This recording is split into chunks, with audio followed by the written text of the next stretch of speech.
হযরত নূহ আলাইহিস সালাম 50,000 বছর যাবৎ দুনিয়াতে অবস্থান করেছিলেন।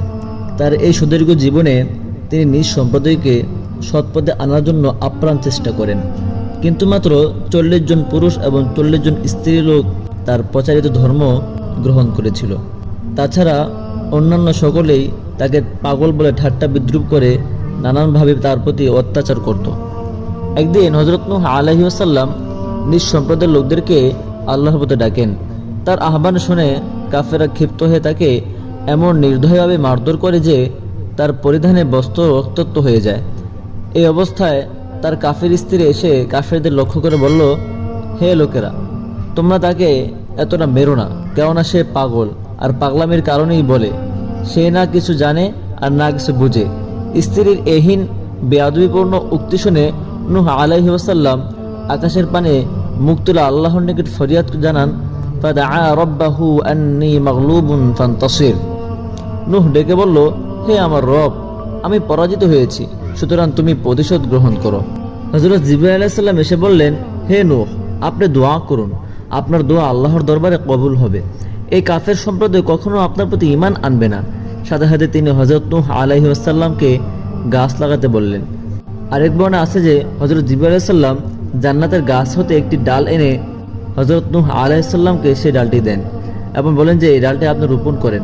40 বছরে সেই গাছটি 600 গজ লম্বা এবং 400 গজ চওড়া হয়। এই 40 বছর নূহ আলাইহিস সালাম এর জাতির কাফেরদের স্ত্রীরা সম্পূর্ণ বন্দা ছিল। তাদের কোনো সন্তান জন্মগ্রহণ করেনি এবং তাদের বংশবৃদ্ধি ধারা সম্পূর্ণ রুদ্র হয়ে থাকে। অবশিষ্ট সব আল্লাহর আযাবে ধ্বংস হয়ে যায়।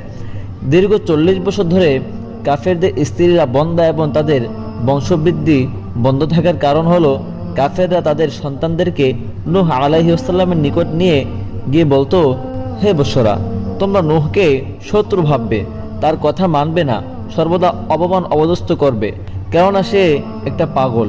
সন্তানদেরকে এহীন নসিহতের ফলে নূহ আলাইহিস সালাম তাদের প্রতি হতাশ ও নিরাশ হয়ে আল্লাহ দরবারে ফরিয়াদ করলেন। وقال نوح رب لا تذر على الأرض من الكافرين ديارا। আর নূহ বললেন, হে আমার রব, ভূপৃষ্ঠে বসবাসকারী কাফেরদের মধ্য থেকে অবশিষ্ট রাখবেন না। হযরত নূহ আলাইহিস সালামের উল্লেখিত দোয়ার পর হযরত জিবরাইল আলাইহিস সালাম এসে বললেন, হে নূহ, আমি কিছুকাল আগে আপনাকে যে ডাল রোপণ করতে দিয়েছিলাম সে গাছটি দিয়ে কিস্তি তৈরি করুন। নূহ আলাইহিস সালাম বললেন, কিস্তি তৈরি করব কিভাবে? হযরত জিবরাইল আলাইহিস সালাম বললেন, গাছটি কেটে তক্তা করুন। তক্তা করা হলে কিভাবে নৌকা তৈরি করতে হয় সেটা আমি আপনাকে বলে দিব। নূহ আলাইহিস সালাম হযরত জিবরাইল আলাইহিস সালামের শেখানো মতে প্রথমে গাছ কেটে তক্তা বানান। প্রথম তক্তায় হযরত আদম আলাইহিস সালামের নাম ও দ্বিতীয় তক্তায় হযরত শীস আলাইহিস সালামের নাম লেখেন। এভাবে 1,24,000 নবীর সকলের নামে এই কিস্তিতে লেখা হয়। সর্বশেষ তক্তায় খাতামুল আম্বিয়া হযরত মুহাম্মদ সাল্লাল্লাহু আলাইহি ওয়াসাল্লামের নাম লেখা হয়। অবশেষে জিবরাইল আলাইহিস সালাম এর শিখানো মতে হযরত নূহ আলাইহি ওয়াসাল্লাম কিস্তি তৈরি করেন। নির্মিত কিস্তিখানার দৈর্ঘ্য 1000 গজ এবং প্রস্থ 400 গজ ছিল। বিভিন্ন তাফসীরগণের মতে কাফেররা নূহ আলাইহিস সালামের নৌকা নির্মাণ করতে দেখে এই বলে হাসি ঠাট্টা করত আর বিদ্রুপ করত যে ভূমিতে ডুবা থেকে আত্মরক্ষার ব্যবস্থা হচ্ছে। তারা নূহ আলাইহিস সালামের নৌকা বানান নিয়ে হাসি ঠাট্টা বিদ্রুপ করছে, অথচ মৃত্যু তাদের শিওরে দাঁড়িয়ে আছে। কিস্তি তৈরির কাজ সম্পন্ন হলে হযরত জিবরাইল আলাইহিস সালাম তাকে বললেন, এবার আপনি বাইতুল মামুর জিয়ারত করুন, আল্লাহ তাআলা বাইতুল মামুর উঠিয়ে নেবেন। তিনি জিয়ারত করে আসার পর ফেরেশতারা বাইতুল মামুর চতুর্থ আসমানে উঠিয়ে নেন। এরপর থেকে তিনি কিস্তির অভ্যন্তরীণ ব্যবস্থাপনায় লেগে যান। কিস্তিখানা ছিল 7 স্তর বিশিষ্ট। অতঃপর হযরত জিবরাইল আলাইহিস সালাম বললেন, হে নবী, মহাপ্লাবনের আলামত হচ্ছে আপনার ঘরের চুলা থেকে সর্বপ্রথম গরম পানি বের হতে থাকবে। একদিন নূহ আলাইহিস সালাম ওনার স্ত্রী রুটি তৈরি করছিল। এই সময় চুলা থেকে গরম পানি উঠতে শুরু করে। তিনি জলদি গিয়ে হযরত নূহ আলাইহিস সালামকে এ সম্পর্কে অবহিত করেন। অতঃপর হযরত জিবরাইল আলাইহিস সালাম সকল প্রাণীর এক এক জোড়া নৌকায় উঠিয়ে নেওয়ার জন্য নূহ আলাইহিস সালামকে বললেন। এতে নূহ আলাইহিস সালাম বিব্রত বোধ করে বললেন, বিভিন্ন প্রাণী দুনিয়ার প্রান্তে রয়েছে, সবগুলো কেমন করে একত্র করব? অথবা যে সকল প্রাণীর বংশধারা দুনিয়ায় রাখা আল্লাহ তাআলার ইচ্ছা ছিল, আল্লাহর নির্দেশ সেগুলোর এক এক জোড়া হযরত নূহ আলাইহিস সালাম নৌকায় তুলে নেন। তার পরিবারবস্তু তাদের সম্পর্কে আল্লাহর সিদ্ধান্ত চূড়ান্ত হয়ে গেছে, তারা ব্যতীত আর সকলেই নৌকায় আরোহণ করে। হযরত নূহ আলাইহিস সালামের নৌকাটি ছিল 3 স্তর বিশিষ্ট। প্রথম স্তরে পাখিসমূহ, দ্বিতীয় স্তরে নূহ আলাইহিস সালাম এবং তার উম্মতেরা, আর তৃতীয় স্তরে চতুষ্পদ জন্তুসমূহ ছিল। নূহ আলাইহিস সালামের 4 পুত্র, তার পুত্রদের মধ্যে 3 পুত্র সাম, হাম ও ইয়াফিস সহ সবাই কিস্তিতে আরোহণ করে, কিন্তু তার পুত্র কেনান দাম্ভিকতার কারণে নৌকায় আরোহণ না করে এক উঁচু পাহাড়ে আশ্রয় নেন। সে বলল, আমি কোনো অবস্থায় নৌকায় আরোহণ করব না। নূহ আলাইহিস সালাম পুত্র কেনানকে ডেকে বলল, নৌকায় না উঠলে তুমি ধ্বংস হয়ে যাবে, কাজে আমার সাথে কিস্তিতে উঠে পড়ো। নূহ আলাইহিস সালাম কেনানকে লক্ষ্য করে আরও বলেন, হে বৎস, আজ আর কেউ ধ্বংসের হাত থেকে রক্ষা পাবে না। আল্লাহর গজবে সবাই ডুবে মরবে। আল্লাহর রহমত যার উপর পড়বে সে কেবলই আল্লাহর আযাব হতে রক্ষা পাবে। প্লাবনের দিনটি ছিল রজব মাসের 2 তারিখ। অতঃপর আসমান থেকে গরম পানি বর্ষিত হলো, আর ভূমি ফেটে শীতল পানি উঠতে থাকে।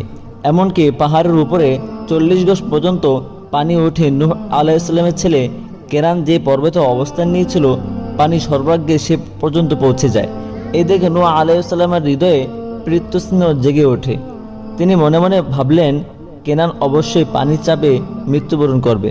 তখন তিনি আকাশের দিকে সিও চেহারা মোবারক উঠিয়ে নিবেদন করলেন, হে আমার রব, আপনি আমার সাথে প্রতিশ্রুতিবদ্ধ আমার পরিবার পরিজনকে ধ্বংস করবেন না।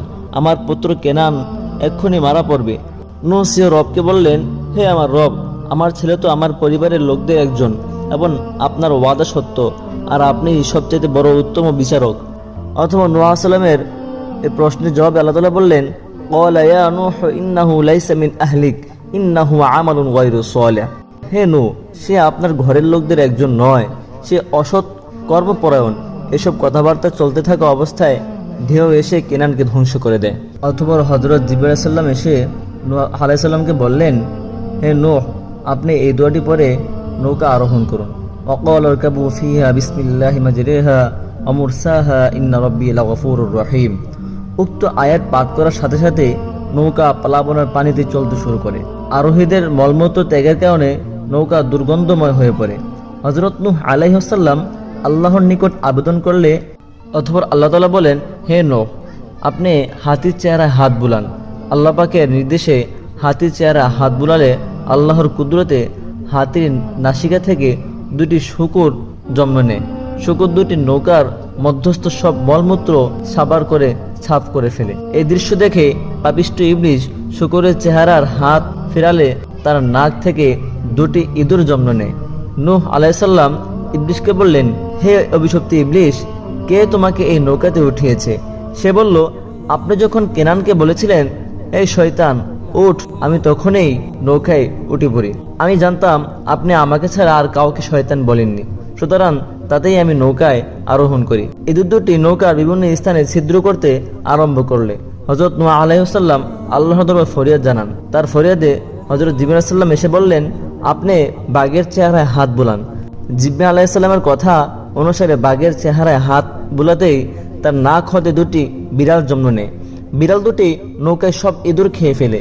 সেদিন থেকেই বিড়াল আর ইঁদুরের শত্রুতা চলে আসছে। হযরত নূহ আলাইহিস সালাম দুসরা রজব থেকে মুহররম 10 তারিখ পর্যন্ত মোট 6 মাস 8 দিন কিস্তিতে অবস্থান করেন। একাধারে 40 দিন পর্যন্ত অবিরাম আকাশ থেকে পানি বর্ষিত হতে থাকে এবং ভূমি থেকে পানি উঠতে থাকে। 6 মাস পর্যন্ত জুদি পর্বতের চূড়ায় পানি কিছুটা কমে এবং নৌকা জুদি পর্বতে ভিড়ে। জুদি পর্বত যা সিরিয়ায় অবস্থিত। হযরত জিবরাইল আলাইহিস সালাম এসে পানির জন্য 7টি পথ বানিয়ে দেন। এবার নহর দিয়ে সব পানি সমুদ্রে গিয়ে পতিত হয়। সামান্য যা কিছু অবশিষ্ট থাকে তাও ভূমি শুষে নেয়। নূহ আলাইহিস সালাম নৌকা থেকে বের হয়ে পানি পানকারীদেরকে জমিনে প্রেরণ করেন। পানি না থাকায় সেটি জমিনে থাকতে না পেরে ফিরে আসে। নূহ আলাইহিস সালাম তার জন্য দোয়া করেন। জমিন শুকিয়ে এমন হয়েছে যে তাতে 1 ফোঁটা পানিও অবশিষ্ট ছিল না। অথচ কদিন পূর্বেও নৌকা হিজাজ ভূমিতে প্রবেশ করে 70 বার বাইতুল্লাহর শরীফে তাওয়াফ করে এবং সিরিয়ায় ফিরে গিয়ে জুদি পর্বত গাত্রী অবস্থান নেয়। নৌকা জুদি পর্বতে গিয়ে ভিড়ল। নূহ আলাইহিস সালাম জমিনের পানির পরিমাণ জানার জন্য একটি পাখি পাঠান। পাখি জমিনে নেমে দানা বীজ খেতে শুরু করেন। পানির খবর দেওয়ার কথা বিমালুম ভুলে যায়। এতে আল্লাহর অসন্তুষ্ট হয়ে তার উড়ার ক্ষমতা বিনষ্ট করে দেয়। অতঃপর লাল রং মেখে নৌকায় ফিরে আসে। হযরত নূহ আলাইহিস সালাম কবুতরের আনুগত্যে সন্তুষ্ট হয়ে তার জন্য দোয়া করেন যাতে মানুষ চিরকাল কবুতরকে আদর করে। এবার তিনি নৌকায় সকল সঙ্গী সাথীদেরকে জমিনে অবতরণ করান। এই সময় আল্লাহ হুকুম করলেন, হে নূহ, যত বীজ এবং বৃক্ষমূল আছে সব জমিনে বপন এবং রোপণ করেন। তাই করা হলো। তার নিকটে আঙ্গুরের বীজ বা শিকড় ছাড়া অন্য সব গাছগাছালি এবং ফলফলাদির বীজ ও শিকড় ছিল। হযরত নূহ আলাইহিস সালাম আঙ্গুর বীজ বা শিকড় কোনোটাই না পেয়ে আল্লাহর নিকট আবেদন করলেন। আওয়াজ হলো, অভিশপ্ত ইবলিস আঙ্গুর গাছের শিকড় চুরি করেছে। ইবলিসকে আঙ্গুর গাছের শিকড় আনতে বলা হলো, কিন্তু সে তা না আনতে অস্বীকার করে। নূহ আলাইহিস সালাম বললেন, আল্লাহ তাআলা আমাকে জানিয়ে দিয়েছেন যে তুই তা চুরি করেছিস। এবার অভিশপ্ত ইবলিস বলল, আমি এই শর্তে আনতে পারি যে গাছ লাগানোর পরে একবার পানি আপনি দিবেন আর 3 বার আমি দিব। নূহ আলাইহিস সালাম তার এই শর্ত মেনে নিলে অভিশপ্ত ইবলিস আঙ্গুর গাছের শিকড় এনে দেয়। নূহ আলাইহিস সালাম সেটি ভূমিতে রোপণ করেন। শর্ত অনুযায়ী নূহ আলাইহিস সালাম একবার পানি দেয় আর ইবলিস 3 বার পানির পরিবর্তে শিয়াল, বাঘ এবং শূকরের রক্ত এনে আঙ্গুর গাছের শিকড়ে ঢেলে দেয়। আঙ্গুর খেতে যে মিষ্টি লাগে তা নূহ আলাইহিস সালামের পানি দেওয়ার ফলে, আর আঙ্গুর থেকে যে মদ তৈরি হয় তা অভিশপ্ত শয়তানের কুকর্মের কুফল। তাই মদ্যপানীয় মেজাজ পর্যায়ক্রমে শিয়ালের এবং বাঘের এবং শূকরের রূপ ধারণ করে। কেননা মদ্যপায়ী নেশাগ্রস্ত অবস্থায় কাউকে দেখে না, কিছু বুঝেও না। তাই প্রবাদ আছে যে প্রত্যেক বস্তুই তার মূলের দিকে প্রত্যাবর্তনশীল, আর এটা অভিশপ্ত ইবলিসের অপকর্মের কুফল। এবার ইবলিস হযরত নূহ আলাইহিস সালামকে লক্ষ্য করে বলল, হে শ্রদ্ধেয় নবী, আমার প্রতি আপনার অনেক করুণা রয়েছে, কাজে আপনি আমার নিকট থেকে কিছু চান। নূহ আলাইহিস সালাম বললেন, হে অভিশপ্ত ইবলিস, তুই আমার কোন গুনাহে খুশি হয়েছিস? অভিশপ্ত ইবলিস বলল, আপনি তো কোনো গুনাহ করেননি। আপনি আল্লাহর দরবারে বদদুয়া করে বহু অবিশ্বাসীকে ধ্বংস করে দিয়েছেন। চিরকাল তারা দোজখে আমার সাথে অবস্থান করবে। পাপী ইবলিসের এই কথা শুনে নূহ আলাইহিস সালাম 100 বছর পর্যন্ত দুঃখ ভ্রাক্রান্ত হৃদয়ে আল্লাহর দরবারে কান্নাকাটি করতে থাকেন। একদা নূহ আলাইহিস সালাম ইবলিসকে জিজ্ঞেস করলো, হে ইবলিস, তোমার দৃষ্টিতে এমন কোন বিষয় অবলম্বন করলে আদম সন্তান দোজখে নিক্ষিপ্ত হবে? সে বলল, তার 4টি বিষয়: হিংসা, লোভ, অহংকার, কার্পণ্য। হযরত নূহ আলাইহিস সালাম পাপিষ্ঠ শয়তান ইবলিসের কাছে এর এই ব্যাখ্যা চাইলেন। সে বলল, প্রথমত আমি 70,000 বছর পর্যন্ত মহাপরাক্রমশালী আল্লাহ তাআলাকে সিজদা করেছি, তার ইবাদত বন্দেগী করেছি। আল্লাহ তাআলা আদম আলাইহিস সালামকে সৃষ্টি করে যখন তাকে সিজদা করার জন্য ফেরেশতাকুলকে হুকুম করেন, তখন সকলেই তাকে সিজদা করে, কিন্তু আমি আদমের প্রতি হিংসা করে তাকে সিজদা করা হতে বিরত থাকি, ফলে আমি আল্লাহর লাআনতের যোগ্য সাব্যস্ত হই। দ্বিতীয়ত, এরপর আল্লাহ তাআলা আমাকে জিজ্ঞেস করেন, হে ইবলিস, আদমকে সিজদা করা হতে কিসে তোকে বিরত রাখে? আমি বললাম, আমি আদম থেকে শ্রেষ্ঠ, কেননা আপনি আমাকে সৃষ্টি করেছেন আগুন দিয়ে আর আদমকে সৃষ্টি করেছেন মাটি দিয়ে। এই অহংকারের কারণে আল্লাহ তাআলা আমাকে তার দরবার থেকে তাড়িয়ে দিলেন। তৃতীয়ত, আদম আলাইহিস সালামের চিরকাল বেহেশতে অবস্থান করার লোভে তাকে গন্ধম ভক্ষণে উদ্বুদ্ধ করি, অথচ আল্লাহ তাআলা গন্ধম খেতে কঠোরভাবে নির্দেশ দিয়েছিল, আর আমি ফুসলিয়ে তাকে গন্ধম ভক্ষণ করাই। ফলে তিনি বেহেশত হতে বহিষ্কৃত এবং দুনিয়ার জীবনে আবদ্ধ হন। আর আদম সন্তানের দোজখে নিক্ষিপ্ত হওয়ার চতুর্থ কারণ হচ্ছে কৃপণতা। আল্লাহ তাআলা কৃপণদের জন্য বেহেশত হারাম করে দিয়েছেন। কৃপণ কখনো বেহেশতে যেতে পারবে না। পাপাত্মা ইবলিস নূহ আলাইহিস সালামকে এসব শুনে চলে যায়। একদা হযরত নূহ আলাইহিস সালাম ঘুমিয়েছিলেন। এই অবস্থায় বাতাস তার দেহের বস্ত্র সরিয়ে ফেলল। তার সতর উন্মুক্ত হয়ে পড়ে। হাম এই দৃশ্য দেখে হেসে লুকিয়ে যায়। স্বামীর দৃষ্টি পড়লে তখন সে তার শরীরের উপর একখানা কাপড় দিয়ে ঢেকে দেয়। নূহ আলাইহিস সালাম এতে খুশি হয়ে তার জন্য কল্যাণকর দোয়া করেন। ফলে নবী রাসূলদের সবাই তার বংশের জন্ম নেয়। পক্ষান্তরে হামের কাজে অসন্তুষ্ট হয়ে বদদুয়া করেন। ফলে তার মুখমণ্ডল কালো বর্ণ ধারণ করে এবং তার পরবর্তী বংশধরই কালো জন্মগ্রহণ করে। হযরত নূহ আলাইহিস সালাম 1400 বছর পর্যন্ত তিনি দুনিয়ার জীবনে বেঁচে ছিলেন। আরেক বর্ণনায় আছে যে তিনি 1000 বছরের কথা বলা হয়েছে। কারো কারো মতে 950 বছর পর্যন্ত তিনি দুনিয়ার জীবনে ছিলেন। হযরত নূহ আলাইহিস সালামের ইন্তিকালের পর ফেরেশতাগুলো তাকে জিজ্ঞেস করেন, হে নূহ, দুনিয়ার জীবনে কেমন ছিলেন? জবাবে তিনি বললেন, মনে হয়েছে যে এক দরজা দিয়ে ঢুকেছি, অন্য এক দরজা দিয়ে বের হয়েছি। প্রিয় ভিউয়ার্স, হযরত নূহ আলাইহিস সালামের জীবন থেকে আমরা অনেক কিছু শিখতে পারলাম এবং অনেক কিছু জানতে পারলাম। যদি ভিডিওটি ভালো লাগে অবশ্যই সকলে আমার চ্যানেলটি সাবস্ক্রাইব করে আমার পাশে থাকবেন।